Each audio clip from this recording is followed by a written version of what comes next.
ಕಲಬುರಗಿಯಲ್ಲಿ ಶುರುವಾಗಿದೆ ಬೆಂಕಿಯಂತಹ ಬಿಸಿಲು. ಇನ್ನು ಕಲಬುರಗಿ ಅಂತಂದ್ರೆ ಮೊದಲೇ ಬಿಸಿಲು ಜಾಸ್ತಿ ಅಂತ ಹೇಳ್ತಾರೆ.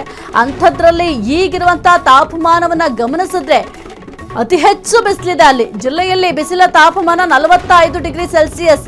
ಬಿಸಿಲ ಬೇಗೆಗೆ ಬೆದರಿ ಸರ್ಕಾರಿ ಕಚೇರಿ ಸಮಯ ಬದಲಾವಣೆ ಮಾಡಲಾಗಿದೆ. ಆದ್ರೆ ಟ್ರಾಫಿಕ್ ನಿಯಂತ್ರಿಸುವ ಪೊಲೀಸರ ಗತಿ ಏನಾಗಬೇಕು? ಕಲಬುರಗಿಯಲ್ಲಿ ಒಂದು ಬೆಂಕಿಯಂತಹ ಬಿಸಿಲು ಶುರುವಾಗಿದೆ. ಜಿಲ್ಲೆಯಲ್ಲಿ ಬಿಸಿಲ ತಾಪಮಾನ 45 ಡಿಗ್ರಿ ಸೆಲ್ಸಿಯಸ್. ಬಿಸಿಲ ಬೇಗೆಗೆ ಬೆದರಿ ಸರ್ಕಾರಿ ಕಚೇರಿ ಸಮಯವನ್ನ ಸದ್ಯಕ್ಕೆ ಬದಲಾವಣೆ ಮಾಡಲಾಗಿದೆ. ಓಕೆ, ಆದ್ರೆ ಟ್ರಾಫಿಕ್ ನಿಯಂತ್ರಿಸುವ ಪೊಲೀಸರ ಗತಿ ಏನಾಗಬೇಕು? ಅವರು ಕೂಡ ಬಿಸಿಲಿನಲ್ಲಿ ನಿಂತೇ ಕೆಲಸ ಮಾಡಬೇಕು. ಈಗ ಆಫೀಸಲ್ಲಿ ಟೈಮಿಂಗ್ಸ್ ಬದಲಾವಣೆ ಮಾಡಿದ್ದಾರೆ, ಆದ್ರೆ ಟ್ರಾಫಿಕ್ ಇನ್ಸ್ಪೆಕ್ಟರ್ ಏನ್ ಮಾಡಬೇಕು? ಈ ಒಂದು ಬಿಸಿಲ ಬೇಗೆಯಿಂದ ಜನರು ತತ್ತರಿಸಿ ಹೋಗ್ತಾ ಇದ್ದಾರೆ. ಕಲಬುರಗಿಯಲ್ಲಂತೂ ಅತಿ ಹೆಚ್ಚು ಬಿಸಿಲು. ಇನ್ನು ಕಲಬುರಗಿ ಜಿಲ್ಲೆಯಲ್ಲೇ ನಾವು ಗಮನಿಸ್ತಾ ಹೋದ್ರೆ ಬಿಸಿಲಿನ ತಾಪಮಾನ 45 ಡಿಗ್ರಿ ಸೆಲ್ಸಿಯಸ್ನಷ್ಟಿದೆ.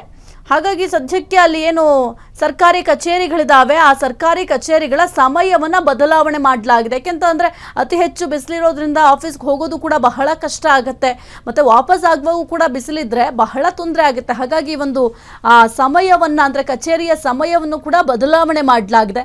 ಆದ್ರೆ ಪೊಲೀಸ್ ಇನ್ಸ್ಪೆಕ್ಟರ್ ದಿನನಿತ್ಯವೂ ಕೂಡ ಬಿಸಿಲಿನಲ್ಲೇ ಕೆಲಸ ಮಾಡಬೇಕು. ಟ್ರಾಫಿಕ್ ಪೊಲೀಸರ ಸಂಕಷ್ಟ ನಿವಾರಣೆಗೆ ವಿಶೇಷ ಹೆಲ್ಮೆಟ್. ಟ್ರಾಫಿಕ್ ಪೊಲೀಸರಿಗೆ ವಿಶೇಷ ಎಸಿ ಹೆಲ್ಮೆಟ್ ವಿತರಣೆ ಅಂತೆ. ಹೆಲ್ಮೆಟ್ ಧರಿಸಿದ್ರೆ ಬಿಸಿಲಿನಲ್ಲೂ ಕೂಡ ರಿಲೀಫ್ ಆಗುತ್ತಂತೆ. ತಣ್ಣನೆಯ ಗಾಳಿ ಬೀಸುವ ಎಸಿ ಯುಕ್ತ ಹೆಲ್ಮೆಟ್. ಟ್ರಾಫಿಕ್ ಪೊಲೀಸರ ಸಂಕಷ್ಟ ನಿವಾರಣೆ ಮಾಡಲಿಕ್ಕೆ ವಿಶೇಷ ಹೆಲ್ಮೆಟ್ ಕೊಡ್ತಾರಂತೆ. ಅದು ಕೂಡ ಆ ಒಂದು ಹೆಲ್ಮೆಟ್ ನಲ್ಲಿ ಎಸಿ ಹೆಲ್ಮೆಟ್ ಅಂತೆ. ಈ ಒಂದು ಬಿಸಿಲಿನ ಸಮಯದಲ್ಲೂ ಕೂಡ ಆ ಒಂದು ಹೆಲ್ಮೆಟ್ ಅನ್ನ ಧರಿಸ್ಕೊಂಡ್ರೆ ಸ್ವಲ್ಪ ಕೂಲ್ ಆಗಿರಂತೆ. ನೀವು ಗಮನಿಸ್ತಾ ಇದ್ದೀರಾ ಆ ಒಂದು ದೃಶ್ಯಾವಳಿಗಳಲ್ಲಿ ಒಬ್ರು ಟ್ರಾಫಿಕ್ ಪೊಲೀಸರು ಒಂದು ಹೆಲ್ಮೆಟ್ ಅನ್ನ ಧರಿಸ್ಕೊಳ್ತಾ ಇದ್ದಾರೆ. ಅದಕ್ಕೆ ಒಂದು ಸ್ವಲ್ಪ ಕನೆಕ್ಟ್ ಮಾಡ್ಲಿಕ್ಕೂ ಕೂಡ ಕೆಲವೊಂದಿಷ್ಟು ವ್ಯವಸ್ಥೆಯನ್ನು ಮಾಡಿಕೊಟ್ಟಿದ್ದಾರೆ. ಆ ಒಂದು ಹೆಲ್ಮೆಟ್ ಅನ್ನ ಹಾಕೊಂಡ್ರೆ ಕಂಪ್ಲೀಟ್ ಕೂಲ್ ಆಗಿರುತ್ತಂತೆ. ಬಿಸಿಲಿನ ಈ ಒಂದು ಬೇಗೆಯಲ್ಲೂ ಕೂಡ ಪೊಲೀಸರು ತಣ್ಣಗಿರಬೇಕು ಅಂತ ಸದ್ಯಕ್ಕೆ ಈ ರೀತಿಯ ವ್ಯವಸ್ಥೆ ಕೂಡ ಮಾಡಿದ್ದಾರೆ. ನೋಡ್ಬೇಕಾಗುತ್ತೆ ಇದು ಎಷ್ಟರ ಮಟ್ಟಿಗೆ ಸಕ್ಸಸ್ ಆಗುತ್ತೆ ಅನ್ನೋದು ಕೂಡ ಬಹಳ ಮುಖ್ಯ ಆಗುತ್ತೆ.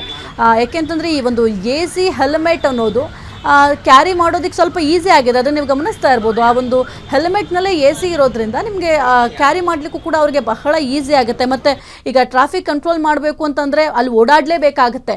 ಈ ಒಂದು ಹೆಲ್ಮೆಟನ್ನು ಧರಿಸ್ಕೊಂಡು ಓಡಾಡುವಂತಹ ಸಂದರ್ಭದಲ್ಲಿ ಬಿಸಿಲಿನ ಬೇಗೆ ತಾಕೋದಿಲ್ಲ, ಜೊತೆಗೆ ಅವರಿಗೆ ಬಿಸಿಲಿನ ಫೀಲ್ ಕೂಡ ಆಗೋದಿಲ್ವಂತೆ. ಫುಲ್ಲು ಕಂಪ್ಲೀಟ್ ಕೂಲಾಗಿ ಇರುತ್ತೆ ಅಂತ ಕೂಡ ಹೇಳಲಾಗ್ತಾ ಇದೆ.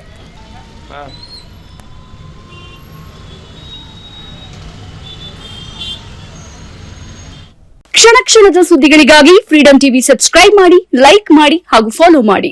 ಹೊಸ ಸುದ್ದಿಗಳ ನೋಟಿಫಿಕೇಶನ್ಗಾಗಿ ಬೆಲ್ ಐಕಾನ್ ಮೇಲೆ ಕ್ಲಿಕ್ ಮಾಡಿ.